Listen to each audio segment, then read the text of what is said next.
더 쉽고 정확하게 한눈에 쏙 스낵 뉴스입니다. 지난달 17일 교육부는 2021년 대학 기본 역량 진단 가결과를 각 대학에 통보했습니다.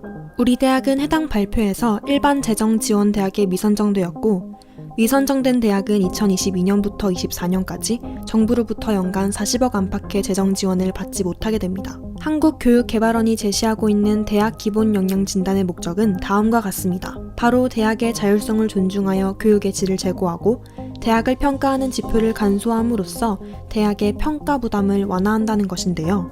교육부는 대학이 갖추어야 할 핵심적인 기본 여건을 중심으로 진단 지표를 구성하였다고 밝혔습니다. 지표에 각 항목마다 배점이 주어지고 정원 감축 이행 여부나 부정 또는 비리를 점검하여 감점 사항이 적용됩니다.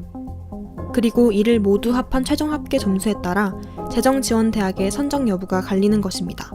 지난 8월 25일 우리 대학의 교수회는 교육부의 대학 기본 역량 진단 평가는 대학 발전을 가로막는 획일적인 평가라며 이를 중단할 것을 요구하는 성명서를 발표했습니다. 교수회는 해당 평가의 결과뿐만 아니라 제도 자체에 담긴 심각한 문제가 있다고 지적했습니다. 교육부의 획일적인 평가 제도에 따른 대학 줄 세우기와 갈라치기가 대학 사회에 큰 피해를 주고 있다는 것입니다. 교수회는 획일화된 기준에 의해 매우 근소한 점수 차이로 평가에 미선정된 대학은 재정 지원을 받지 못할 뿐더러 실제와 무관하게 부실대학이라는 잘못된 사회적 낙인이 찍힌다는 점을 문제 삼았습니다. 우리 대학을 비롯하여 성신여대, 인하대, 평택대, 상지대 등의 여러 대학들은 이번 평가에 대해 강한 반발을 보이며 건의문을 제출했습니다.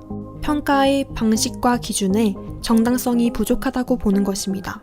반발 주장의 근거 중에는 지난 7월 교육부의 사학혁신 지원 사업에 선정됐던 학교들이 이번 평가에서 미선정 판정을 받았다는 것이 있었습니다. 사립대의 투명성과 공공성 제고에 기여해온 성과를 인정받은 사학혁신 지원 대학들이 불과 한 달 만에 발표된 역량 진단에서는 탈락했다는 겁니다. 또한 미선정 대학 가운데에는 비리 재단의 탄압을 극복하고 구성원들의 혁신을 통해 고등교육의 정상화를 이룩해낸 학교들이 있다며 반박했습니다. 이러한 근거를 들어 이들은 교육부의 정책에 일관성이 없고 자기 모순이 존재한다고 말했습니다. 교육부가 구체적인 평가의 내용을 제공하지 않는 것에 대해서도 의문을 제기하며 대학 발전에 도움이 되는 실질적인 지원 체계를 구축할 것을 요구했습니다. 우리 대학의 학우들도 이번 대학 평가에 대한 대응의 목소리를 내기 시작했습니다. 대학 기본 역량 진단 평가 대응을 위한 성공회대인 모임을 구성하고 구체적인 행동을 위해 실천단을 모집한 것입니다. 이 모임의 취지는 보장되지 않고 있는 학우들의 목소리를 모아 대학 평가 제도의 불합리함을 토로하고 대학 본부의 투명한 소통을 요구하는 것입니다. 학우들은 부실 대학이라는 낙인을 찍는 평가 방식은 물론 소규모 대학이나 영세 대학에게 불리할 수밖에 없는 평가 지표가 문제라며 꼬집었습니다. 또한 이렇게 공정성에 의문이 제기되는 평가를 통해 연간 40억 안팎의 재정 지원을 받지 못하여 대학 사업에 차질이 생기는 것은 부당하다고 말하고 있습니다. 이들은 현재 대학 평가 대응 활동을 진행 중이며 10월 3일까지 이를 이어나갈 것으로 예정하고 있습니다. 학우들은 정부 서울청사 앞에서 1인 시위를 하기도 했습니다. 이들은 교육부는 명확한 기준을 밝혀라. 성공회대 역량은 성공회대가 정한다. 와 같은 문구가 적힌 팻말을 각각 들고 항의의 뜻을 표출했습니다. 마침내 지난 3일 교육부는 2021년 대학 기본 역량 진단의 최종 결과를 알렸습니다. 대학들의 비판과 반발에도 불구하고 가결과에 대한 번복은 없었습니다. 우리 대학을 비롯한 수도권 대학 11개를 포함하여 전국 52개 대학의 탈락이 확정되었고 결국 3개년의 재정 지원을 받지 못하게 되었습니다. 이에 성공회대 김기석 총장은 교육부의 대학 기본 역량 진단 결과에 대해 납득할 수 없음을 나타내는 입장문을 발표했습니다.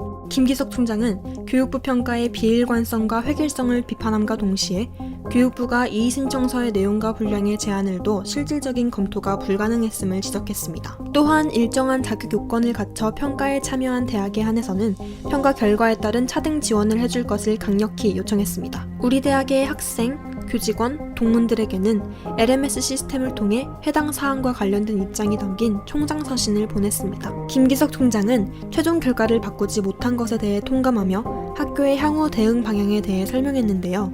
우리 대학의 교육개혁이 지속되어야 함을 강조하며 더욱 강력한 교육혁신을 위해 개선점과 해결책을 강구하겠다고 말했습니다. 또한 우리 대학이 선정된 사학혁신 사업의 확대 가능성과 미선정대학에 대한 정부 재정 지원 사업비 제외 정책이 변화될 가능성을 짚기도 하였습니다. 김기석 총장은 이번 일을 학교가 다시 한번 도약할 수 있는 기회로 삼겠다며 혁신적인 대학으로 변화할 것을 다짐하며 입장문을 마무리했습니다.